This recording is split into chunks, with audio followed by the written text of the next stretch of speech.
Assalamu alaikum warahmatullahi wabarakatuh. Amani ya Bwana iwe nanyi nyote.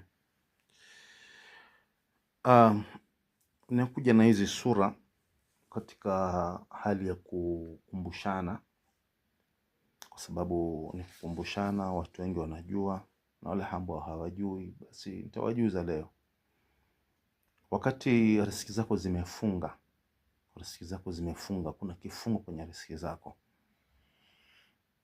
Hizi sura ambazo nimezileta hapa ndizo sura ambazo ukizisoma zinavyotakikana, basi itakuwa ni zenye kufungua riziki zako.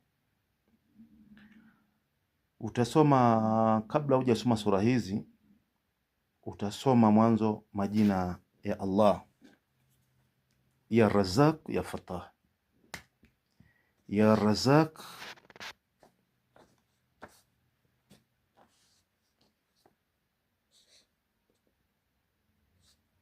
ya Razak, ya Razak, ya Fatah,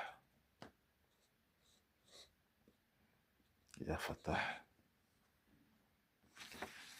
Utasoma kwa idadi ya hizi herufi zake, ya Razak, ya Fatah, ya Razak, ya Fatah, kwa idadi ya herufi zake.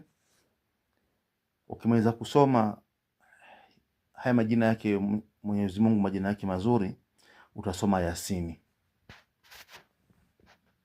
Hii Yasini utasoma 7. An'am utasoma 1. An'am utasoma 1. Suratul Mu'minun utasoma 2. Hii Shuara utasoma 1. Ar-Rahman utasoma 7. Waqi'a utasoma 7. Mulk utasoma 7. Katika masaa mazuri, ama katika siku ambayo ndio siku yako ya kukuletea riziki, siku yako ya kipato chako. Utaangalia siku ya kipato chako ni siku gani, ni saa gani.